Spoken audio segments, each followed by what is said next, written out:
we're back here at the DansGolfWorld pod. Man, is it good to be back. Josh, snow's piling on the ground here in Illinois, but that doesn't mean we can't be in the spirit of golf. Am I right? Yeah, I mean, I feel like I'm about to be snowed in here in the next couple hours, but it's okay. Golf is definitely not in the picture. It isn't. Well, at least outdoor golf. Indoor golf, for me, is in full swing. My leagues are underway, and I've made the mental adjustment. It's fine. You know, it's something we deal with every year. And I feel like, you know, it comes with the territory until we can move this beautiful show to a place with year-round wonderful weather. I don't know. Maybe we'd look good. We'd sound great down in like Palm Beach. You know, I was thinking AZ. Oh, Arizona. I'd rather go to Arizona than Florida. You know, I think the one struggle there though is summertime. It is, 100+ degrees on a daily basis. Can you handle that? But it's going to feel the same in Florida. Well, that's true. Doesn't Arizona get hotter though, like Phoenix? Yeah, but it's a different type of heat. I've had a theory on that. Humid heat, dry heat, it still bakes muffins. You know what I mean? Mm-hmm. It's an oven. Like it's weird though, because at night it gets cold. It does. At night in Florida, it doesn't get cold. Yeah. You know, you'd almost have to try them out. Do a little trial run. Yeah, because I mean, I've been to Vegas a few times, and we've been in the heart, like in June, and it was so hot. And then at night when you're walking around, it's like it's cold. I need a hoodie. Where's my sweater? It's cold. My mom told me to bring a sweater, and I need it now. Yeah, dude, I tell you what, this has been a wild week. It has been. It's been a wild week. For those of you who tuned in last week, I found it very important to take a call during the show because at any moment in time last week, we could be having a baby. My wife, ready to pop. I took the call. We were all good. No baby was being had during the show until about 2 hours after the show. And it happened. So yeah. I am a proud father of my fourth child in my family. And, last podcast day took a wild turn. Everything went great. Everybody's happy. Everybody's healthy. But kind of didn't see that coming. Even though I was prepared, I didn't see it coming. Yeah, it was a week. Wasn't it a week before? Yeah, a week before this show. No, the due date. Oh yeah. The baby came 1 week before the due date. That's correct. Exactly 1 week to the day. And you had a little thing you were supposed to do that you canceled on. Thank God you did. I did. I had some trips, some events, some things going on. And I was like, you know what? Clear the calendar. You never know when the baby's going to show up. So I made room. I made way. And everything worked out wonderful. So here I am, a dad again. Happy, chaotic, busy. Boy dad. Boy dad. All boys. 4 boys. Yeah. That's going to be a crazy household. So what that means is when we book tea times, I'm going to have to get 2 foursomes, and it's going to be, them versus me, and I hope they don't cheat. Yeah. That's it. You might be able to get away with... Make it a 5-some? You might be able to make that happen, especially at Green Garden. Do you ever see those videos of the dads out there where they've got like the stroller and the golf bag, and it's all connected? And I'm surprised you don't have one. I haven't done it. I haven't done it yet. I feel like you don't even need to do that nowadays. I feel like you were able to do that before they made these special strollers because every stroller is pretty much the same. There's a basket on the bottom. Yeah. And then there's a bar where you push on the top. I got kicked out of a golf course. It was last year, the year before. I don't know. My wife and I, she rarely golfs, but every once in a while she's like, let's go out together. Like it'd be fun. Maybe I'll just cruise in the cart, hit a few balls, try and putt a little bit. And it's just a cool way to kind of spend a day together. Well, we had, at the time, our youngest guy with us, and she's like, well, we'll just bring him. He can ride in the cart. It'll be a great time. The head of the pro shop goes, he can't ride in the cart. He can't. There's safety issues, and if anything happens, a wild stray golf ball hits him, we don't want to be liable. So I think he was like maybe 3 or 4 at the time. They told us we couldn't do it. He couldn't ride along. I'm like, what? Since when? Yeah, you see all these videos everywhere of everyone bringing their kids now. Yeah, so I don't know. What does everybody think out there in the comment universe? Should you be able to bring like a little guy to ride along? Or I think you should. People put car seats down and like strap them in and have them sit there the whole time. I'm not going to name the course. I won't put them on blast, but it was our local 9-hole. Oh, yeah, okay. I know whatever. Yeah. It's a city-run municipal course. And I think the issue is when you get things that are city-run or municipal, they they're not as concerned about filling tee times because they No. get that supplemental income from the taxpayers. Whereas, privately owned organizations are concerned about every tee time and the dollars coming in. Yeah. Maybe that was the case. I don't know. Probably because I know if I'm thinking correctly, I know exactly where that place is. Yeah, I know. And again, I'm not going to put them on blast. If you're local to my golf neighborhood, you might know what I'm talking about. But we'll leave it at that. Yeah. How about you, dude? I heard you had a little action-packed weekend. Dude, I participated. You guys know from 2 episodes ago when we had Gary on last, we had like our trivia. It was a whole bunch of nerd stuff like Pokémon and stuff like that. Well, new app just got launched maybe 2-3 weeks ago. Sure. It's a Pokemon pocket trading card game. So you collect cards and you battle with those cards. So is it a complete separation from Pokemon Go? Oh, yeah. Not even the same thing. Not even the same thing. But you were a Pokemon Go guy, right? Huge. Huge. Okay. Yeah. And so now this is sort of a new world you get to dive into with your nerdiness. And, your kids collect Pokemon cards. Yeah. They have no clue what they're doing. They think every single one of them's worth $1 million. I collect them, not as much anymore, but like when I was in college and before the hype about it, I was collecting them. And me and my buddies, we would build a deck because you build a deck out of your cards and you play out of them. Well, that's how it is with this game. Okay. And I decided to participate in a tournament. Is this like nationwide? Is it a local thing? So was it a meetup? worldwide over Limitless TCG, I think it's called. It's a website that hosts someone could host a tournament on that site, and this one had about 600 people in it. Wow. And the way that the tournament worked, it was like there was 8 rounds of best of 3 matches. Yeah. And then for every win of a round, you get 3 points. Every tie, you get 1, 0 for a loss. What kind of prize we talking here? It was like $100. I thought it was $100 first place, but it was $100 pool for like the top 3. So I think you were only winning like $50 or something. Did you pay to get in? No. Oh, okay. No, it was a free tournament. It's a lot of people though for $100. But I came in. Go on. Thinking I could get to the top 16 because that's when you get to the bracket. Yeah. I'm like, bracket play. I'm thinking bowling mine. I'm like, get me to the bracket. You're like getting in like tournament mindset. Yeah. Okay. And that did not happen. You got crushed? Dude. So the way that the tournament works, you play the person that's got the same record as you. Okay. For most of the time. So there's usually only a few undefeated people within the amount of people that are in with the What was your rounds. record? I went 4-4. 4-4, meaning and 2 of them were 4-foot wins. Okay. So I lost 4, won 4. Okay. But I went loss. So after 2 losses, you're pretty much out of the tournament. Oh boy. Yeah, that's kind of how it works. You So hung I'm in like, there though. So I'm like, I could either withdraw and nothing. A lot of people do that. Like by the time it was round 8, I think I had maybe another 200 people still in there compared to the 600 that you started with. So people just leave. But first 2 rounds got dusted. I thought I was rocking, and this is going to sound so foreign to you. I'm a Champ EX and Marowak EX. No clue what that means. Yeah. Sounds impressive though. Badass cards. Yeah. Just I was depending on a coin flip for damage, and I was not getting my heads that I need. I was only getting tails. Just like in the casino. Right. The coin flip, the dice aren't rolling, whatever it is. Yeah. The luck gods. Yeah, so now I have a new deck, and I'm ready for a new tournament. Would you got another one lined up? All I got to do is just go on the website and just sign up for one. They're all the time? Yeah, they got them separated everywhere. There's some of them where you pay money. Like one of them was like a $5 buy-in to win $1,000 or something like that. Or that's a good return. Yeah. If you're confident. Yeah, but you got to be good. I mean, it's a lot of luck too. It's not just game. In this game, again, before we get into golf, well, I'm going to entertain this because I'm interested. Do you like sort of like build your cards beforehand? So you play the game to try and build your advantage. So that way, when you go in, your work sort of matters. Yeah. Okay. Yeah. So you could collect, I think, if you buy the premium, which is like $10 a month, which I did. Of course. You get 3 packs a day if you don't spend any money or any in-game currency. You get 3 packs a day.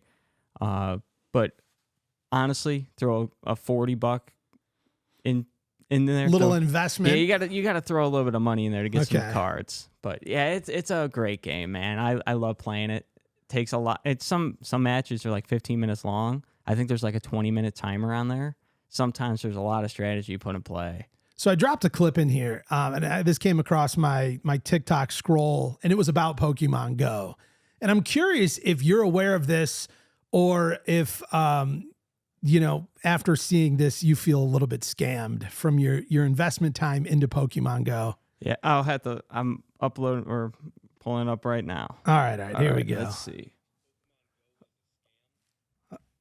I gotta pause that. Move this. Niantic just announced that they have been taking the data from Pokemon Go and using it to build one of the largest geo models for navigation ever.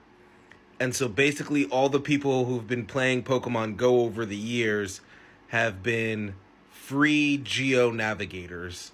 And they would, when they wanted something to be geolocated or pictures of an area to be taken, they would put Pokemon in those areas so people would go out there and take the pictures and navigate the areas, all while being tracked by their GPS navigation devices. That's crazy. Yeah, I kind of figured. That's thinking 100 steps ahead. I think you covered the main point here. Yeah, I get that. I could 100% Did that ever see occur that. to you though? Like you're out like trying to like collect your Pokemon, whatever, win this game, however you do. I played it for like 5 minutes. So I contributed as well. Did you ever consider that this isn't even a game? They've just made this like trick of sorts to go out and do this work for them. Yeah, plus, and another thing too, it's a huge advertisement thing too. Yeah. Like, I bet you, now that I know that, Yeah. I bet you there some companies like, hey, throw like 5 or 6 rare Pokemon a day my way. We'll give you a certain amount of money. You're attracting people to your business. People Yeah. coming right to your front door of your business. Do you feel a little scammed? A little bit. A little bit? Does I it do. feel a little dirty? It does, but now I see it because I remember like that summer. Yeah. I think it was either the first or second month that the app even came out. Yeah. Me and my aunt went downtown by the planetarium in the shed. Yeah. So we would walk around the planetarium the whole time. Is that where the gold was? Dude, there was so many people that were playing, and as soon as like a rare like beast Pokemon comes out, just some massive ass one, it's just one person yells, and they go, whatever it is, they'll be like Venusaur, and I actually think it was a Venusaur. I know, like everybody takes off. It was like a zombie apocalypse. It my was God. swarmed, and of course, I'm running to go get that shit. I'm like, yeah. You ditching your aunt? No, she came with. She was. When she was running though, she could keep up. Mm-hmm. I don't know if you just like dusted her. No, she was actually more into the game than I was. Jesus. I think at the time, I mean, I had a whole bunch of summer sports and all that stuff that I really didn't have time to go out and play. And she doesn't even live around here. So after she's done with work, she would just go on walks and just. Yeah. I played a little bit here and there now, more so in the summer. It's fair. Yeah. It's funny. Well, hopefully, you could still enjoy those memories without just thinking of it as you became a geo mapping tool. Yeah, I know. That is nuts, though. It's weird. But I can see why. Brilliant. Yeah, it is brilliant. That's so next level brilliant. There's so many other games like that now, too. They talk about Tesla. They say that it's more than just a car company, that it is the #1 self-driving data collection service on the planet. And that for every new Tesla that's sold and is doing the auto drive and has all those cameras, that they're actually building a data set that is millions of times larger than any other data set that's being collected on the planet. So people say, they're not a car company, they're a data company. And they're going to be able to take that data and sell it to any other company that wants to get into autonomous driving vehicles. And it's wild. Again, you think of companies as the sort of the surface value, but then you look at it sort of that next layer deep. Again, Google, they're not a search engine. They're a data collection engine to ultimately sell advertising. We're like, oh, Google that. But essentially they're like, yeah, Google that. Well, if you notice too on Google, you search something up, you have like 3 or 4 ads, and then you have what you searched.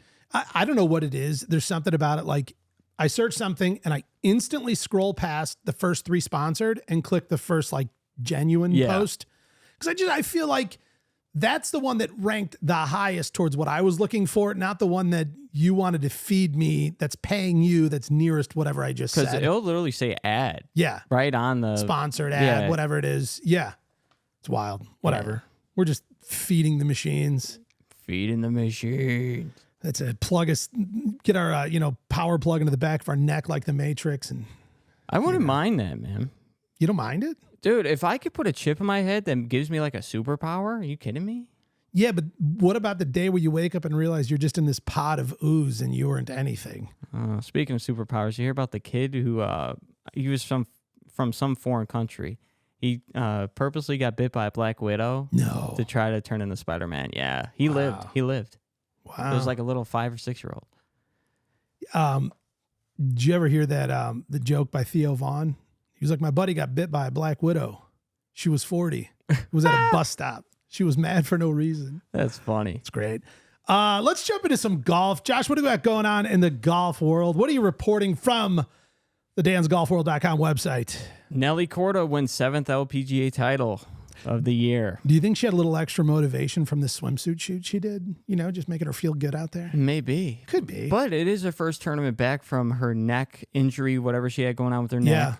Yeah. She won the Annika driven by Gainbridge at Pelican 2024. What a name. That is a humongous name. Yeah. Takes like 3.5 full minutes to get the whole thing out. You need like 2.5 screens to put that whole line up. What's like the short name? You know what I mean? Like I think the Annika. The Annika? Yeah. Which feels weird. Yeah.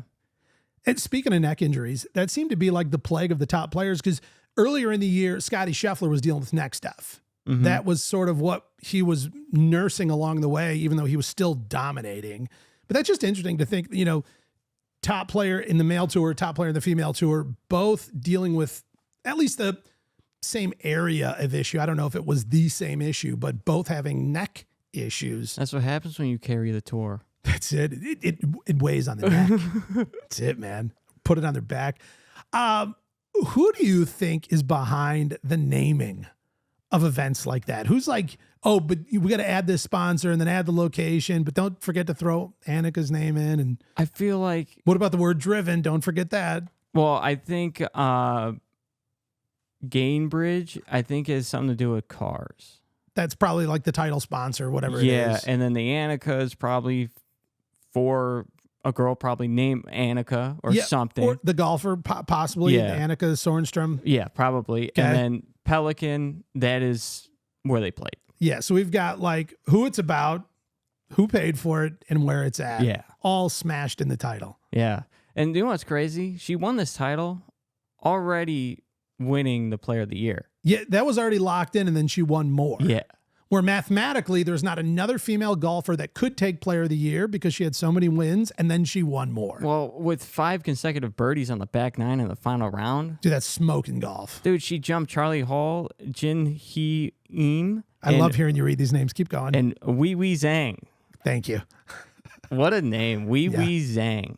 Feel bad for her. Dude, did you hear Charlie Hall jumped in the conversation talking about slow play a little bit? Yeah. She did, and I appreciated her take on it. She was like, I think we need to do something a little more severe that will get people really moving because these fines don't tend to mean a lot. If like, no. You're fined $5,000 or $10,000. They're like, that's penny change. It absolutely is. It's nothing.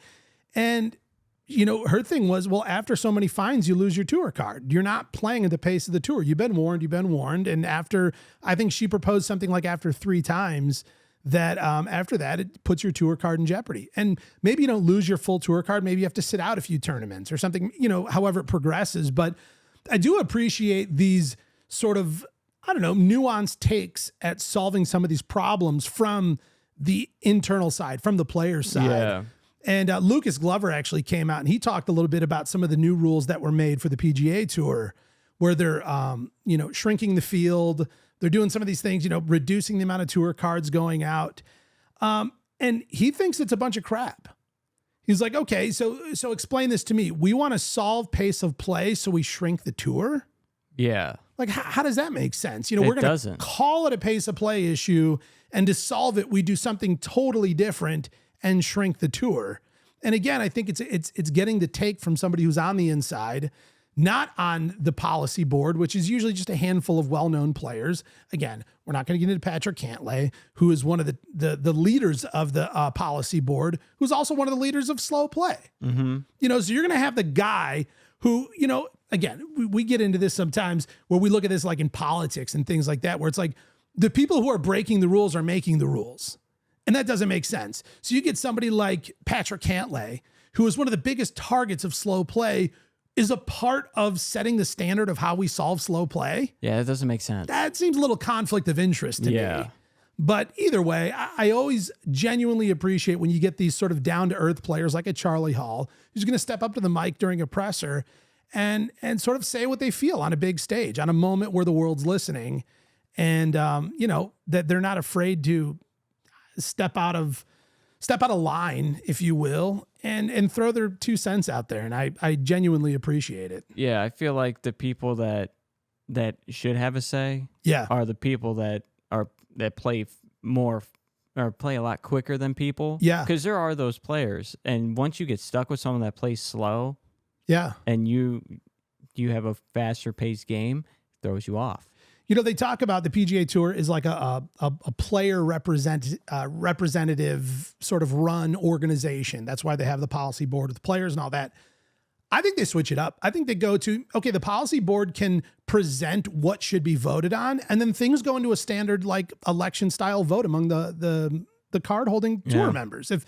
If you've got guys like Lucas Glover and a lot of others who think some of these new rules don't make sense, they don't add up, well, then everybody should have a say. I mean, if there's a majority vote among the tour that says shrink the tour, then so be it. Mm-hmm. But if you've got a handful of guys sitting on the policy board who are making these sort of from the top down decisions, and it's not in the best interest of the tour, is it really a tour player run organization at that point? No, and I actually had a hot take. Go on. Don't choke. Yeah, I know. It's like I got something caught in my throat. A couple years ago, 2 or 3 years ago, MLB put in their pitch clock. Yeah. So a lot of controversy on that on TikTok. I hate it. That's the most baseball I watch is on TikTok. That was implemented in there. Why don't they have a shot clock for golf? Yeah, right. I mean, essentially there's like this invisible timer that somebody is keeping, off in the sidelines, but not like I can look over and see I have 13 seconds left. Yeah, and people are going to hate it. Yeah. It's something that's going to change the game completely. Sure. And I'm not saying that you have to hit the ball and by the time you're walking, you have that amount of time to hit your ball. No, it's when you're ready and set. Right. Or once you've arrived. Yeah. Because, there's times where these guys are talking to their caddy and then they step back over the ball and then they talk to the caddy and then they reevaluate the wind and then they take a few practice swings and then they move like a twig and then they step back to the caddy. It's like, okay, like your time's been running, you've arrived at your ball. And also, you have the amount of time to look for your ball, which is separate. You've got an allotment of time. It used to be, I don't know what it is now. They've changed it. It was 5 minutes and it was like 2 minutes and 3 minutes and whatever it is. After you have found your ball, your shot clock begins. Yeah. You have the initial amount of time where you can look for your ball before you have to take a drop. Once you've found your ball, or if it's sitting in the middle of the fairway, okay, you found it. You've arrived. You're at your ball. That shot clock begins. That changes the whole game of golf. And do you know where that shot clock could be? On those guys who are carrying, the pole with the players' names on it, like whose group this is. There's a little clock on there. Kind of like the linesman in a football game. Yeah. Those guys who got the little thing with the chain and the whole thing on chain it. game. Like, yeah, similar to that. Like you got these sideline guys who are helping keep things on track. Or you just have another tournament official there. Sure. With every group. And I get it. There's not going to be, it would be tough to have 18 more tournament officials, but you do already have people that are on site, like those pole holding people with the names on it. Either way, it's something to consider. Yeah. And then if there's a discrepancy, I know there was a thing at the US Open where Bryson DeChambeau was being told he needs to speed up, but at the same time, he's like, they're still on the green. Like, how are you running my time when they're on the green? Yeah. Like, I'm not doing all of my pre-shot routine and kind of like in my mental countdown when they're putting out. So I do understand that there could be some discrepancies. Maybe the pole guy with the clock on it started it. And it's like, wait, you shouldn't have started that, yet. We can call over rules and we can kind of sort that out. But at the end of the day, it's like creating some usable ways that help keep the players, the fans, everybody on track with what's going on, and keep guys like Patrick Cantlay from not taking 2 hours and then making rules to cut people out of the tour. Yeah, and even with that new shot clock rule, you could have everyone gets one freebie. Yeah. And then the rest, you get a stroke. Yeah, like a warning, which they get. They get a warning. Hey, I'm letting you know you're on notice. Like, okay, cool. And you can clearly turn around and see, like, the clock says 0 and you haven't hit the ball. Like, I'm just letting you know probably what you didn't see, but it was obvious to everybody. Maybe we would change it to 90 seconds. Maybe, whatever. Yeah, just something. Keep it simple and keep a way where everybody's sort of accountable on their own. But speaking of policy board members, or former policy board members, that was Rory McIlroy. Yeah. Dude, he had a week. Finally. Dude, what did he have going on? He wins the DP World Tour finale and season-long title. Way to go, Rory. Finally. Jeez. I mean, it is sort of like the B Squad tour. It is. You know what I mean? But either way, a win's a win. You got to be happy. He is, I'm sure. Dude, with a year of countless misses. Yeah. Countless number of big losses. Yeah. He divorced his wife, or was getting divorced from his wife, got back together with his wife. Oh, yeah. Called it off. Tried to be the peacekeeper between LIV and PGA Tour. Yep.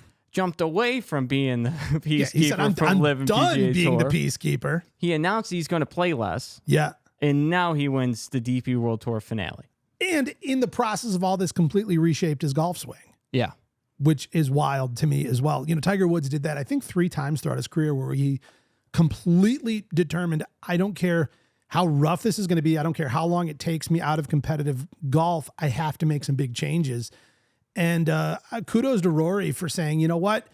I keep getting to this point and not getting it done. And he took some time. They said he went into a simulator and turned the screen off so he couldn't see where the ball was flying. And he only focused on his position, his swing, the way it felt, the way it looked, which I think is such a great thing, even for amateurs. Like, so many times we get to the range, we're just like pounding balls, watching it. Oh, it's still slicing. And you get into that, like, the swing I do when I'm hitting a ball, not the swing I do when I'm like practicing and going through the feel. And so to eliminate where the ball is flying and take that out of your head, I think is a killer drill for anybody, to just remove that side of things where you're going, well, the ball didn't do what I wanted, so I'm going to keep trying this thing. It's like, forget about the ball, focus on fundamentals. It's really a great concept. Yeah. I mean, he's won 6 of these. The record's 8. Who's got the record of 8? Oh, I don't know. I didn't write it down. Oh. Yeah, I should have wrote that down. That's on me. But I'm curious. he won 4 times this year. What were his wins? The Dubai Desert Classic for DP World Tour, the Zurich Classic with Shane Lowry, so that's kind of like a 0.5. Yeah. PGA, and then he won the Wells Fargo PGA, and then the TP World Tour finale. I wish the Zurich Classic was a little more exciting, because I think it's such a fun format, the team thing, and there's really sort of no rhyme or reason around the teams. They get to sort of create their own, be like, hey, do you want to be on my team? Like, no, somebody already asked me to prom. Sorry, I do have a question. Go on. What does the DP stand for? I know it's not deep penetration. Or double. Oh yeah, that's what it is. I to be honest, I have no clue. I'll look it up. What is the DP? Oh boy, DP World. Yeah, you got to clarify that, because if you ask what does DP mean, you're going to get some totally different answers. Dubai Ports. That's a weird name. Yeah, I mean, it's ran by Dubai, isn't it? Yeah, I don't Dubai Ports. Yeah, it's DP. Okay, whatever. Who cares now? Now all of a sudden I'm less interested. Yeah, I know. Well, good for Rory though. I'm happy. You know what I mean? Here's the thing. I went through a phase of time where I strongly disliked Rory. And it was a lot of during the early days of the LIV PGA sort of separation. And he took this sort of poster boy stance for PGA against LIV. And, there's that quote, that famous quote, I hate LIV, I hate them. And it was just like, dude, like, chill out, man. Like, leave room for competition. Like, I get it. Nobody wants to see the tours divided, but at the same time, we want to see the game of golf evolve. And this has forced so much evolvement in the game of golf. Chill out. Like, let's see where this thing goes. Yeah. And he took that such early stance on it. And I was personally always so open to the concept of seeing, okay, well, let's see what these guys have. Let's see what their ideas are. There could be some good things in it. Do you like a 3-day weekend over 4? Maybe, maybe not, but let's see how it plays out. You know, and if there's some big players who want to go over, yes, of course, take the bag, but go see what this experiment looks like, so be it. And he sort of never, well, eventually, but early on, never gave room for the potential to see what that would be like. And for me, it really soured my taste against, you know, the young Rory McIlroy, the kid, the little curly-haired young dude who came onto the scene and was sort of the sweetheart of golf, you know, in his younger years. And I was like, where'd that go? Where did this sort of like bright-eyed kid who just like loved the game of golf and was this sort of young phenom to now this guy who's going to make his stance on what is right and what is wrong? And I was happy to see him evolve into a place of letting it go. And, you know, he's kind of fallen back into my heart again. And I appreciate the guy. He's starting to get a little hero arc. Yeah, he is a little bit. A little hero arc. Yeah. But and everyone needs a hero, including golf. Yeah. But at the same time, he was not about Liv at all. He was hating on Liv until he started losing all these things. Yeah. And losing to the Liv guys. Yeah. Like when he make that statement saying that, oh, I want everyone together again. Was that after the U.S. Open that he lost? I don't even remember the point in the timeline. But, you know, again, and I get it. It's tough. It's their career. It's their lives. It's everything they've ever dreamt of. You know, some of these guys, you know, and the girls in the LPGA, it's like they've dreamt of this their whole life. And then all of a sudden it means less. And it's like, wait a second, you've sort of crushed my dream. I get that. I totally do. But at the same time, it's like looking at the greater good of the game, there has to be room for some competition and there has to be room for new ideas. Do you think there will be a double LIV? A double LIV? What do you mean? Ladies Live. Oh, talk about a sick name. That would be sick. Yeah, true. The LLIV. The double LIV. The only reason I don't know is because the LPGA obviously is not quite as famous as the PGA Tour. Yeah. So there's not enough names to divide.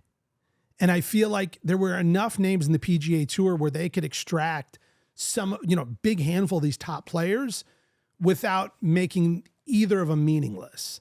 And I feel like, you know, if you had whatever this double LIV and, you know, you lose Nelly Korda, Annika, whatever, Charlie Hall, let's say they grab up these big names, who's left on the LPGA? And it sort of vanishes. True. You know, but either way, I think that would be my only feeling is if it went down the same way. I think it would have to be something later on where after whatever this deal is, whenever it all comes together, if there's still a live, if there's still this team style thing and the solo style thing, I don't know, then all of a sudden like, okay, here's how we're going to fit the LPGA into that. But I think it would be very tough to use that as sort of the strong arm to create a deal. Well, I feel like that would be more of an international thing. Yeah. It would be because right now, women's golf for like college and like youth sports, yeah, huge. Women's golf is, I personally think it might be bigger than men's golf right now when it comes to like. That's an interesting take. Yeah, because I only know 4 players on the LPGA and I could name like 30 on the PGA. But if you think it's bigger, that's an interesting take. I just see more news about it. That's the only thing. Okay. But there's so many players like that want to get to the tour and some of them don't make it.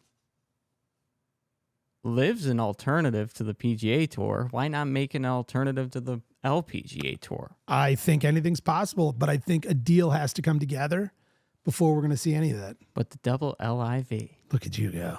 Speaking of Rory, I saw this question that one of the golf pages shared.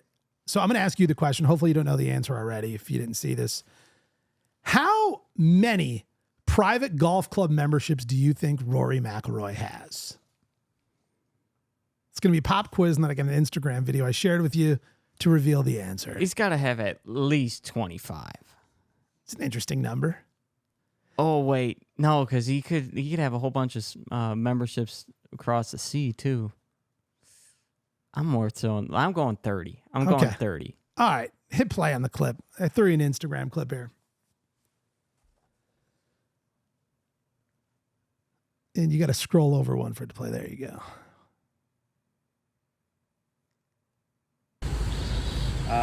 So can I include Seminole because I pay for that for my dad? 12, 13, 14,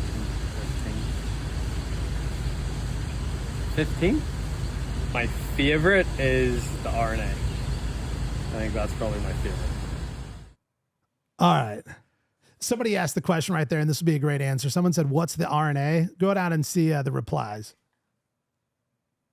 Of course, the one and only St. Andrews. Oh, that's what it is? Yeah, well, the RNA is the Royal and Ancient, which is sort of like a governing body of golf, but it's also the home of St. Andrews. Oh, really? That being his favorite. So there you go. I think he tallied about 15 private golf club memberships. Did you hear that thing a while back where somebody asked, Rory, when was the last time you paid for a round of golf? And it took him a while to think, and I don't know what it was. It was like something like 15 years ago or something like that, where he showed up and like had to give him literally like, oh, sir, your total is whatever. I feel like someone with his big name and like any big name in golf, they go to some course, some muni course. Yeah. They should be able to play for free. Like, I would come imagine on. like, and also even if he's not a member, like they could probably play any private club. Oh, yeah. Any. Now, okay, if you win the Masters, do you get something to play on Augusta? Do you get like a membership or like a small membership? Sort of. So you become an honorary member. Okay. You are not a member. You can play there whenever you would like. You can bring guests, but you have to play with an actual member. Oh, okay. So it's kind of like yes and no. Yeah, it's almost like you have like a guaranteed guest spot without invite, but you do have to coordinate with a member to be out there with you on the course. You can't just cool, though. Book the 12 o'clock tee time and head out. That's cool because you could have all these old timers that are like 70, 80 years old that have been on tour for when they were young. You get that win though. You lock it in. Yeah. And of course, like who wouldn't want to golf with a Masters winner, regardless of however long ago it was? Dude, I'd play with Arnold Palmer if I could. Oh, dude, any day of the week. Gotta love Arnold Palmer, dog. Splash into the pile. Ryder Cup has been all over the news. Yeah, and we're still about a year out, a little less than. I was looking through like my phone, my memories and my photos were coming up a couple weeks ago, and it was the memories from me at the last Ryder Cup. A lot of nostalgia there. Only year-old nostalgia. You know what I mean? But either way, man. It's crazy it's only been a year. Brought me right back. And one of the funny things that came up is I saw a picture of Patrick Cantlay that I had taken of him without the hat on. And, you know, he never admitted to it, even though there was all this talk of the reason he wasn't wearing the hat was in protest of the fact that I'm not being paid. And of course, the hat is sort of the billboard for a lot of golfers. It's where their sponsorships go. And when they're playing in the Ryder Cup, they don't wear their own sponsors. They're just wearing like the Ryder Cup apparel.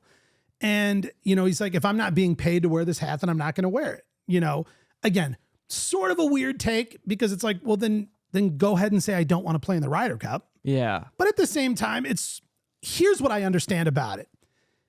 The money making of the Ryder Cup is unbelievable. We talked a little bit last week about the money that the Masters makes. Yeah. And it's a number that none of us will ever really know because they're a private organization and they don't publicize those numbers. But there are certain things we know, like that the merch store makes between $800,000 and $1 million an hour.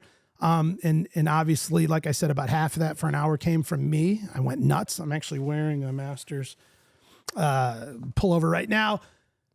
Ryder Cup's the same boat. The merch store was so big, it is hard to wrap your mind around. It's this like tent they had constructed in Rome that was so big. I mean, it was like, I don't even know, like the size of half of a Home Depot or something like that. I don't know. Oh, it was like a warehouse. Huge. It was so huge. That's only one element. We also hear about these ticket prices, you know, going for $500, $600, $700, $800. That's before they get on the resale market. Yeah. Well, the resale market, they ain't getting money for that. either way, I'm just saying the prices that you can find them for, just the money that they're making on them. And to me, it always seemed weird. It's like, where's all that money going? Who gets it all? And I get it. So Rory McIlroy made the point, the two purest tournaments in golf are the Ryder Cup and the Olympics, because they're the two tournaments where golfers don't get paid. They're just competing for their country and competing for the victory. Yeah. But at the same time, to keep the purity of the sport, that means the organizers get to keep all of it. That's a little crazy to me. I mean, college football had to figure something out. Finally. Well, you're right. And now I do think the pendulum has swung a little. I don't watch any college football whatsoever, but I'm on Instagram and I see like these parking lots at these college football organizations where they're all filled with like Corvettes, because all these dudes are just getting paid and getting dealership sponsorships and stuff. I get it. There has to be a happy medium and a blend. But with the Ryder Cup, I'm like, I just don't understand how keeping the purity of this particular tournament means giving the players $0 for being there. But there's been an update. Yeah. 2025, they're talking about, and I think they're calling it like a stipend. It's sort of like a per diem of sorts to cover their costs, which, I don't know how many people, get per diem for work. Usually it's like $100 a day, $200 for travel or something like that. I've seen upwards 500, 600. Yeah, which is, the big companies, I don't know if you're working for like Microsoft, you get some big lump of dough. These guys are going to get a $400,000 per diem for their week, 2 weeks, whatever goes into being a part of it. To me, it's sort of like, again, I don't know. I appreciate it on one hand. It's like, there's so much money coming in. There's so much money coming in, and not a cent of that comes in if Team US or Team Europe doesn't pick the best players that they have and get them all to show up and be competing against each other in this wild showdown that is so legendary. And still to this day, I say one of the most fun and exciting golf tournaments I've ever been to in my life is the Ryder Cup. It is something like no other. The Masters is the most special. The Ryder Cup is the most fun. And I cannot wait to hopefully make my way into the 2025 Ryder Cup, to be at Bethpage, to see this showdown now on U.S. soil. Everything about it excites me. And the amount of Ryder Cup talk that's already going on a year out is almost painful, because I have to wait so long for us to get there. Either way, it's like my Christmas and I cannot wait. I don't know. I'm kind of okay with this number, even though I think it's still like hardly enough. I feel like it's my opinion on it. All right, let's hear. Go ahead. I'm going to sit back for a moment, Josh, and you unload. I love what Rory quoted. He goes, I don't think any of the 24 players on either team needs the 400,000, because if you got the best players out there, of course, that's like for sure nothing. And he goes, every 2 years we play. There's 104 weeks. And for 103, you could play golf and get paid, so that's reasonable enough. I feel like golf is starting to get to that point where it's starting to get a little bit political. Yes, it's people are starting to money grab, and I feel like, there's a lot of money in golf, but you don't see these guys talking about money. Do you ever see like Scotty Scheffler after a win? He's talking about, oh yeah, now I could go do this. Yeah, or like, if Rory wins, I'm going to go buy this. Like, could you imagine? They don't talk about that stuff. So why are they worrying about all this money to get paid for an event where you're representing your country? Okay. I get it, and I agree. But like at the same time, it's like, so that means they get to keep it all. And that's the weird part. That's the other side of it. And that was a thing that was going on in college sports. It's like, you guys are packing out stadiums week after week. You're selling merchandise. My face is on video games. All this stuff's happening, and I don't get a penny. I don't get anything. Exactly. That's the Ryder Cup tradition. But then that means the money shouldn't go to the organizers. That to me is the part that's unfair. I think the money should all. They need the. If they have $400,000 to give to 24 people. Yeah. They need to divvy all that up and give it to the workers. I think I would imagine that the Ryder Cup, and I have no clue, generates $100 million. Oh, probably. That there's not an either or. It's not like, well, if the players get paid, then we're giving all these guys the minimum wage. I don't think both things have to exist separately. I think the workers could get paid substantial amounts of money, and there's still plenty left from the $100 million that this event's going to generate. Yeah, but don't they build everything and take everything down As every year? is for every single tournament that exists ever. Yeah, but they burn it down. That was on accident. Oh. That was completely on accident. But still, I mean, I don't think they meant to burn down the luxury suites at the Ryder Cup in Rome. The difference between the PGA Tour, though, and then the Ryder Cup, they build it to break it down to move it somewhere else. I mean, they do that too, but they do more upscale, and I don't think they go from... How is that different than the U.S. Open? Because they know they're going to use it more and more. They're going to use it next year, so they're not going to, they're not going to tear it down in a way where they can't use it again. I would assume the Ryder Cup would be similar. And a lot of this stuff is from big rental companies and big production companies and scaffolding companies and all that stuff. Either way, I think all of that is completely irrelevant to the fact that by the players taking no money, it just puts more money in the pockets of the organizers. And that to me is the part that I don't think makes sense. I appreciate that it is, as Rory says, one of the purest forms of golf. But in the purity of that form of golf means that the organizers put even more money in their pocket. And that's sort of the part that I can't wrap my head around, and I'd love to hear somebody else's good argument behind that. I look at it as more so from the players. And with the European team literally saying that they would pay to play in the Ryder Cup. Of course. That's when you know that, like, hey, no one needs to get freaking paid. I would sure people would pay to play in the Masters. That doesn't mean there shouldn't be a prize. Well, that's different. How? The Masters is the Masters. It's like comparing apples to oranges here. I would say it's like comparing Fuji apples to Gala. What's the difference between that? They're both apples. They're slightly different kinds. One might be a little sweeter. One might be a little crunchier, but they're both apples. It's not apples to oranges here. All apples are crunchy. That's not true. Like a Macintosh, they get a little squishy. What do you want me to do? A Macintosh burns up. My God. I'm going to come across this table. I don't know. Like I said, I just have mixed feelings about it. I appreciate it being the purest form of golf. I don't appreciate that making it the purest form of golf means that more money goes to the organizers. That's my only point. I just think it's just getting too political. People are putting too many opinions in. Give them the money. Except Patrick Cantlay. I think, imagine that. I mean, everyone gets money, but Patrick Cantlay don't, and it's because of him. Dude, I will admit, though, like after Hatgate and everything from the last Ryder Cup, that it was the first time in my life where I was rooting for Patrick Cantlay. Where that whole thing where he's walking down without his hat on, and then all like the fans on the side were taking their hats off, and then he makes that crazy putt, and then they take their hat off, and then the next day, Max Homa, Colin Morikawa, these guys show up without hats on. I was just like, oh my God, I'm not wearing a hat today. The new uniform's not going to have a hat. Oh my God. Or now he can wear the hat. He got paid. It's fine. Whatever.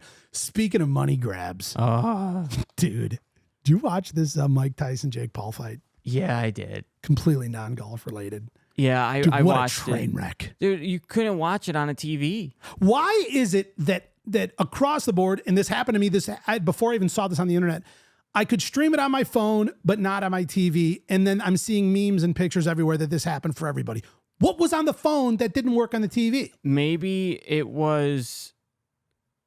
sometimes you get the combination of cellular data and Wi-Fi. Yeah. And it's almost like a super booster. Okay. So it could have been that. Maybe the phones have a better processor, like up or download processor. Yeah, I doubt that my Fire Stick is remotely as powerful as, whatever the latest iPhone is. Yeah, because that's exactly what happened with me. Because I watched the whole thing. I had it streaming when I was at bowling, and then after I told my girlfriend, I'm like, we're watching this. Yeah. She's like, oh, okay. And oh my God, what an event! Did you have some memes? Yeah. What'd you find? Dude, I had so many. I forgot to throw some into the I have hat so here. many too, but rather than My downloading all of them. I found this website called Sad and Useless, and there's a whole bunch from that I would use. All right. A hand changes everything. Oh my God, it's so true. That's so weird. Yeah, and Thank then this one cracks me up. I can't believe this fight is actually happening. AI image of a kid getting his shirt bit by Mike Tyson in '99, and then the rematch. There's no way that's him, though, right? No, Thank God. No. This might be a real picture on the left here, but Yeah. I'm not 100% sure. This one's hilarious, dude. Have you ever played this game? Yeah, back in the day. That's exactly. I Like, knew it's this looked hilarious. It's familiar. hilarious. The pixelated. All right, give me one more. What's his last one? Pre-fight banter. What does it say? It says, I'm going to send Logan Paul back to that Japanese fourth. Oh my God. My favorite one I saw, it was like buffering, Mike Tyson's ass, buffering. I love that. I'll tell you something. Hot take just because I said it. Yeah. He's bounced back from that Japanese forest. Way back from that. Logan. Yeah, Logan Paul. Yeah, I just want to put that out there. Not that we're bashing him. No. But I feel like when you try to be a wild YouTuber, you're going to step over the line. It happens. Yeah, especially, dude, I'll tell you something. Vlogging every day, I've tried it like 3 times. It's brutal. I've tried vlogging three individual times, and I've only gotten to like, I think the max 14 days. Yeah. I go nuts. Yeah. Like, you literally internally are like, okay, this was boring. Tomorrow we got to make it better. Yeah. And if it's not better, it's going to be complete ass. So you literally have to almost one up yourself every day. And then, and then the brutal part, editing. Yeah. That's the part. It's like, well, it's one thing to film all day, do interesting stuff, create content throughout your entire life, and then take all of this random footage and try and make a story out of it and do all that before the day's over and then do it all again tomorrow. Did you see, I saw this clip on TikTok where they was talking about the new way for vlogging, like the new style of vlogging compared to like, so there's 2020s vlogging and then the 2010s vlogging. 2010s vlogging is high pace, fast edits. Yeah. Like long, it's still like, 15-minute videos, but they're fast. There's a lot going Casey on. Neistat. Like, I was such a big fan of his for a long time. I mean, his production quality, his B-roll, his drone work he would put in. Like, I mean, it was like cinematic vlogging every day. And now this new school is, for example, there's this workout guy. I forgot his name, but he just sits there, puts a camera on, and just starts talking and just lifting. He's that super duper buff dude with kind of the curly hair. And like, a lot of people hate him for no reason. Yeah, but he's like, because he's cool. not natty. Yeah. But that's the new style where it's like long form, slow pace, talking right to camera. Yeah, talking right to camera, minimal edits. Yeah. Like, it's so weird how we're going backwards. Yeah. It's pretty cool, honestly, though, because like your viewers want to know more. Yeah. And you're getting a more raw like footage rather than, I just put 200 Orbeez in this cup and I'm going to drink it. Yeah. Like, today we're going to see if we can blah, blah, blah, a bunch of people and blah, blah. And it's like, blah, blah. Yeah, it's crazy how things are changing. Well, I heard a theory on that. And what they said is that, we've kind of entered into this world where people sort of live face down into their phones. And it's replaced human connection. Where, even when you go out to dinner, you go wherever. I was even talking to some guys earlier and they're like, man, I was at my kid's hockey game and I looked around and there was only 2 parents not staring down at their phone. Everybody else, they were looking down, only 2 parents actually paying attention to what was going on. That we've entered this world of into our phones and now we're heading in there to find personal connections and human connections. So it's no longer like life's boring. Let me look down and like see something crazy, Mr. Beast, whatever. It's instead, I live down here and now I'm searching for human connection, something a little slower, someone to talk to me that I can relate to. Do you know the streamer Kai Cenat? Yeah.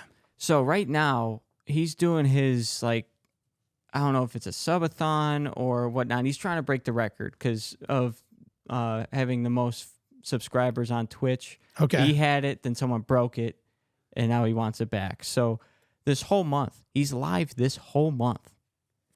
For 30 days straight, 24/7. I don't know if it's an Airbnb or he got this house. Yeah. Cameras all over, almost like Big Brother. Okay. He's live for 24 hours, when he's sleeping, there's someone that comes in at night and like does stuff, but he's also got the alert box where someone tips or subscribes. There's like 30 speakers above his bed to wake him up. Oh my God. And when he showers in a swimsuit and all that stuff. And he's got Benny Blanco was on there. He had pulling the heavy hitters. He had Little Dicky on there. Did you see Little Dicky's breakfast order? Yeah. Dude, that was ridiculous. Yeah. He's like, look, what are you doing? He was like, can I get this with cream cheese on the side and this and that? Like, it's just so cool to see stuff like that because that's 100% your time is on camera. And again, it's that personal connection thing. It's not this wacky, wild edited video. It's like, no, I'm like, it's a Truman Show. Like I'm watching your world. And when I mean there's cameras everywhere, cameras in the hallways, literally anywhere they go and they move. So they must have like outside too. You know, like live production, those trailers, those big semi trucks that like people are in there. Like, all right, go to camera 3, now camera 2, pulling tight. Like, there's got to be somebody live switching. And I think there's like multiple different like stream setups. So if like he wanted to sit down at a desk and like just chill, he could pick one of the 3 that he's got and just sit down there. Wow. All right. Speaking of wild shows, what's this new one you got to tell me about? I see it on here. Tell me what's going on, Josh. You're a reality show junkie. You're far more up to speed than I am. I hardly watch any. So you're from reality TV. I'm not from there. I did reality TV. I wasn't born there. Well, you got your start there. Thank you. Hallmark Plus, the Hallmark Channel. Now, you want to talk about things I don't watch. That's even more. That's like on the top of list of things I don't watch. My mom, because I still live at home, my mom has the Hallmark Channel on at this time of the year every day. The whole time? Yeah, she loves those movies. But it's a new reality show on Hallmark Plus called Finding Mr. Christmas. Oh, no. It's a group of guys trying to be the next Hallmark Channel movie male lead. Literally, it's a whole bunch of actors trying to become this next lead, and there's so we've switched up the dynamic. It's not about giving somebody a rose or falling in love.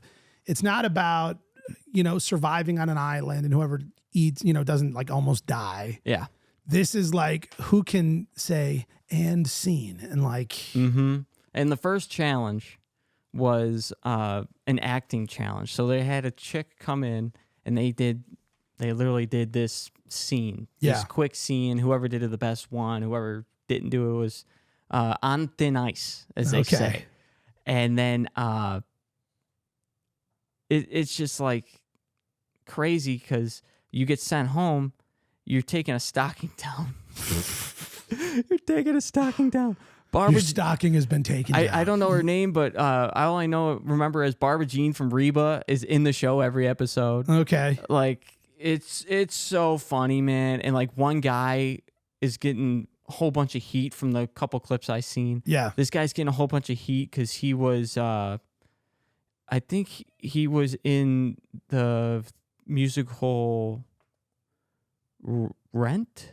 It was no, it wasn't Rent. It was Hamilton. It was Hamilton. Oh, okay. So everyone's like, he's one of the competitors, or he's one of like the hosts. He was one of the competitors. Oh, okay. And they're like, man, screw this guy. He's already like made it. Yeah. Like, come on now. Like, this is our time. We've all dreamt of. We all wanted to be in Hamilton, dude. When I tell you that, like, you could come up with anything to make a reality TV show. This is proof. This is proof. This is pure. I mean, proof. they had MILF Manor. They've had.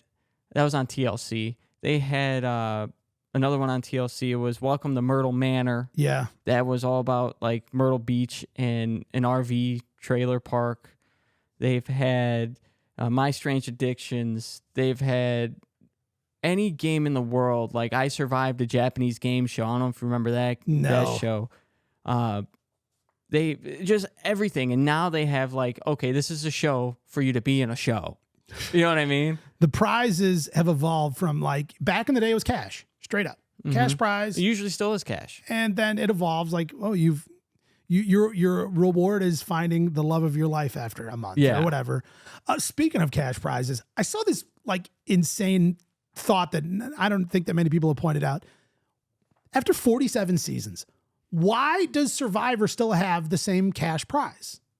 It's been 24 years since the start of the show. It was $1 million prize. 24 years later, or 24 years, 47 seasons later, the cash prize is still $1 million, which essentially, if you look at inflation and all that, it's no longer worth as much. No. It's really not. And the point here is like, do you think the host has been paid more since then? Oh, yeah. Production costs more, commercials you think cost Jeff more. Prost isn't making bands? Right, like season 1 money? Doubt it. But yet the cash prize is the same. So I looked at this and I did a little bit of math. I went to one of these inflation calculators, and what would feel like $1 million in the year 2000 would be equivalent to $1.8 million now. Wow. That's what it would have to feel like to what a million would feel like in that economy and time and inflation and whatever would need to be 1.8 million now. Or if you take the million now and sort of deflate it back 24 years, that would be like the cash prize in the first one being $554,000. Okay. That seems more realistic, because Survivor, I think, was the first show that had like $1 million on the line. Which means essentially the prize has gone down 45.4%. Damn. That's crazy, That's right? a lot. Yeah. Almost cut in half. The prize is essentially half of what it used to be. Yeah, but my thing is I look at it as like $1 million. That I don't think it's ever gonna move up from $1 million. Which is dumb. Yeah, I know, but like $1 million is like from a viewer seeing. They're $1 like, you're million. playing for $1.833 million due to inflation. Well, like look at the only show that I can remember that had more than $1 million, I think, was Deal or No Deal, and they went up to $2 million. Oh, I know one. Squid Games. Oh, no. The reality show? No. What do you mean? They were playing for multiple millions. I thought, was it multiple millions? I thought it was the biggest prize in game show history. Oh, yeah, Look it was. It was like 40. It was like 4 million or 4.5 million or something like that. Oh, look it up. Squid Games game show prize. We need a real-time chat GPT running. Yeah, I know.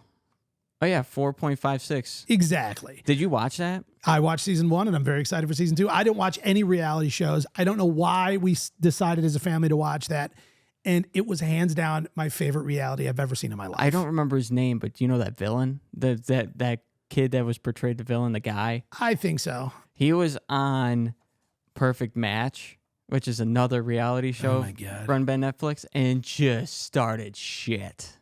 Yeah, it was hilarious. You know, after The Biggest Loser, I was approached to be on another reality show. Which one? And I was going to be the leading man of one of these dating shows. It was the dating show More to Love. Do you know what that one was about? No. It was about plus size ladies. Oh. So you would be a non-plus size man who is looking for a plus size gal. I mean, if that's what you're into, dog. You know, they asked me, they're like, you know, is that your jam? And I was like, well, it's my jam to be on TV. Like, that was fun. And that was interesting. Of all the shows, they're like, it's a dating show. I'm like, go on. And they're like, and here's the premise. And I was like, okay. If they would have came to you before The Biggest Loser, it would have been perfect. It would have been easy peasy. It would have been perfect. But I'm like, I've earned this. I go, dude, I've lost all that weight. Right. Like, I think it's finally my time for once in my life to, like, you know, dip in the pot on the other side. Yeah. Whatever. Like, that's just right idea, wrong time. Terrible timing. Yeah. I know, whatever. But that is a great concept. Did that ever come through? I think there was like a season or so of it. I don't know. Like, I remember seeing like commercials for it. I was like, oh, that's that show. I think I should have shown a little more enthusiasm, because obviously a lot of these people do these shows and like, it's never to really like fall in love. No. It's not the point. I think there's probably a 5% chance that if you're in a relationship, in a house, or in a dating show, it's like you'll deeply end up meaningful. with it. And Yeah. it's like you have this forever life together and you have kids and It like happens. grandkids. It happens, but most of the time it don't. No. Actually, what's crazy is that Love is Blind show, that one has a lot of people that stick together that get married. Really? Yeah. Of all shows. Mm-hmm. Huh. All right. Let's move along. Josh, I want to go all the way to clips. Okay. We'll save everything else for next week. All right. We do mine first or yours? We always do yours first. All right, I like it. Okay. All right. here's my question. How do you feel about these other forms of golf? And so let's play this and then we can discuss. Was this foot golf? Yeah. And of course, we've got like fling golf where like you like throw the golf ball with a stick. There's frisbee golf, been around way, way longer. And now we have foot golf, soccer golf, whatever. So I guess let's focus on foot golf here.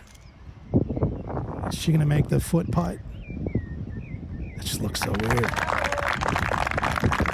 Big round of applause. All right. I've seen enough. I can't watch All right, anymore. so my thing about this is I think foot golf is the closest you could get to real golf in shot shaping. Okay. Because soccer players could draw a ball or they could fade a ball. True. Like you have the ability to do all that. I've always wanted to do this. Let's try it. And Rob Dyrdek, there was an episode of Fantasy Factory where they played in a foot golf tournament. Did they really? Out of nowhere? Yeah, Just so like, it's been around for a minute. okay. Out of all the odd golf, this might be my favorite. I'm going to go ahead and take a different take and say this actually annoys me the most. Really? Yeah, I find it wildly annoying. Why? I don't know. Like even watching her make that putt like angered me a little for no reason. I don't know why. Like it actually like I have a visceral like feeling towards it and it bothers me. Do you feel the same about frisbee golf? No, I grew up loving that. Like I played that long before I ever played any real golf. And I played that like all through my teenage years and everything. Like I love frisbee golf. Yeah, frisbee golf is fun. But it's also done on its own course. Yeah. We're not like digging these Mondo holes and like kicking out of sand traps. Usually when they do this, they're on executive courses. Yeah. Like they're not normally on, their main courses, but I love this question. Are the shin guards really necessary? no way. She's wearing shin guards. It's not a full contact sport. Preparation for play. I don't know what it is, but maybe it's because I agree with Dana White. And so I added a second clip here just to go with this. Soccer? Can't stand soccer. I think that's the least talented sport on earth. There's a reason 3-year-olds can play soccer, okay? You run around and kick a ball. When you're playing a game where the net is this big and the score is 3-1, are you shitting me right now? Do you know how untalented you have to be to score 3 points when the net is this big? Now in hockey, you have guys on skates with crooked sticks where they have to hit a puck into a net that's the same size as the goalie. That's a sport that the score should be 3-1. What a hot take. Hurry, it's going to play something else. Better stop it. Oh, God. All right, we'll get there in a second. Not yet. I don't know. That just resonated with my soul. That's how... That's a hot take. It is. Hot It's take. hot. Piping hot. I understand it. Which part? Of why it sucks. Yeah. I grew up with my mom. My mom played soccer her whole life. Basically. I played soccer. I was on like a traveling soccer team. Yeah, I still agree. So soccer's been on in the house for a while, especially ladies soccer. Okay. And the even worse kind. Sorry. I actually think it's more entertaining because they pull. You think the LPGA is more famous than regular golf? No, I don't. But I like it because some of these girls you get some hair pulling. Oh, my God. Man, yeah. They do get dirty. Yeah, they do. So that's why I like it so much. But I can see why it's so boring. My thing is I've always wanted to learn how to hook the ball. Yeah. I've never learned how to do it. So I'm like, and I was never good at kicking soccer. Draws, kicking fades. Yeah. I'm like, yeah, no, that's not happening. Foot golf I don't need it. All right. The second one here. I want to know, okay, this video here is of Rick Ross's cash pile. I want to know, if you were to say that this was a professional golfer, who would it be? So we're just going to watch this with the mindset of which professional golfer is this? What it is, Monday morning. Look at this money, dude. What we doing today? How we turning up? He's showing off what his cash piles. What new brands we talking about? What Shelves. new businesses we talking about? Shelves. Matter of fact, reward your loyal brands and your loyal partners. It's a new week, man. Bank bags. Let's go. You name it's it. a whole new zone.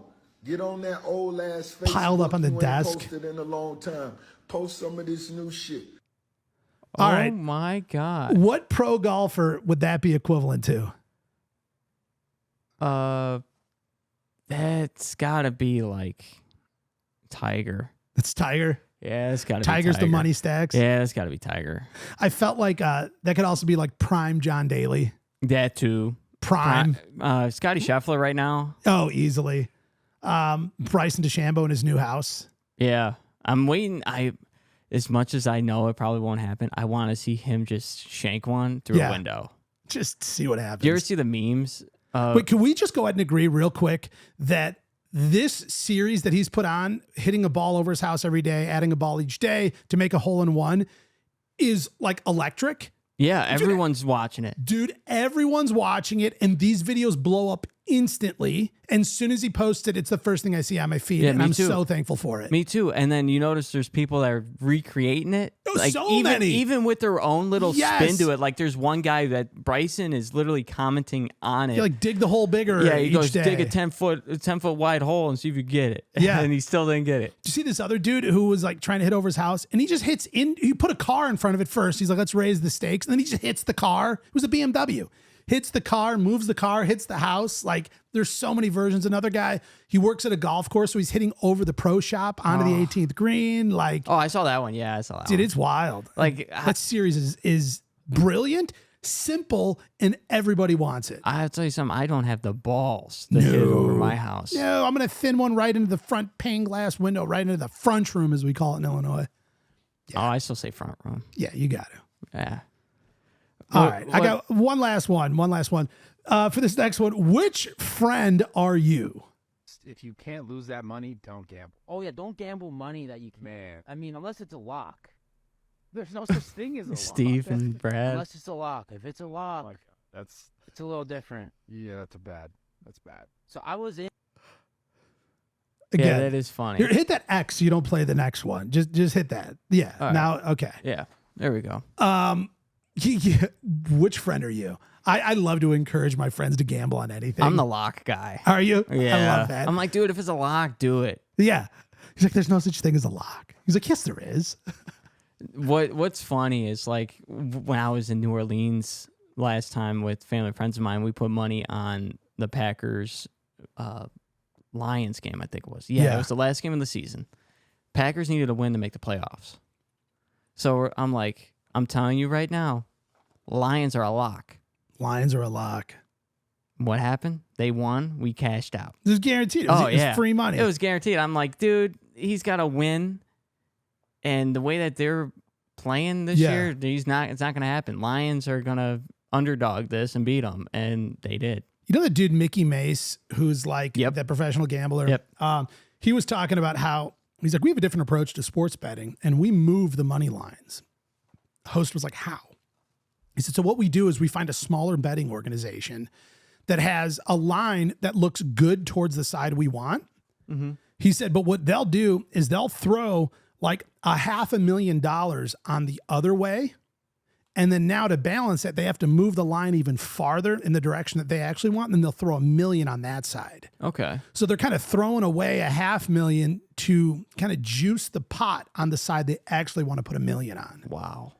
It's wild, right? That is wild. All right. Those are my clips. What do you got? I got this guy right here. They're trying to get the lineman in here. The entire offensive line football team takes on. Dude, that'd be so scary to me. Where they're like forcing the belt to click for you. Yep. There's some big boys.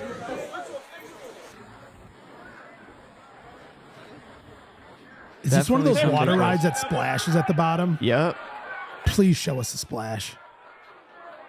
You gotta want to know what this thing splashes like with all those guys. Here we go. All their shirts are off. Thank God. Here we go. Look at this thing. This is it. Oh, yes. Oh, yes. Dude, they drained the pond. Dude, look at that. Look at the boat. It's like sinking. Dude, it is. That thing's like an inch above water. Dude, that's incredible. It is. And wow. And then I have this one. I might have seen this. Thank you. I'm so glad you brought this up. Come on! Let's go! Guy's really into pickleball. And that my thing is, I got to take on. Oh, Oh, lights out. Lights out. Oh, that's too much. Oh. Poor guy. All right, Poor give me your guy. take first. You brought up the clip, and then I've got some of my own. Maybe they're the same. I don't think he meant to hit it down. I totally agree. I think he was aggressively high-fiving it. Yeah. Like good game kind of a thing. Yeah. Maybe it was adrenaline, maybe too much. And Yeah. I don't think he should have got kicked. That's the other thing I agree with, that the, this happens a lot. I have older brothers. Yeah. Where sometimes you'll do something and then the response is way greater compared to the thing that you did. And that would generally happen to me as the younger brother. That's what that felt like. It was like an unequal response. It was like, even if he did smack the paddle on your hand, to kick him in the face is a little out of pocket, especially because he was bending down to get the guy's paddle for him, right? Yeah. So whether or not he did it on purpose, he was going down to get you back your paddle, and then you lights out the dude, kick him in the side of the head. Felony assault. I mean, regardless, you go in court, they're not going to find that like an equal thing. Like, oh, it was a fight, and then I was just defending myself. It's like, no, it wasn't. Yeah. There was nothing like that. Even No. if he did knock your paddle out of your hand on purpose, poor sportsmanship, let's say. Yeah. That is a very unequal response. That's a lawsuit. Instantly. And quite possibly, truthfully, if he chose to press charges, jail time. Oh, yeah. And then this last one. All right, here we go. I thought of your boys. All right. Especially now, not your youngest. But imagine this happens. Oh my gosh. You don't see in color, but I can tell.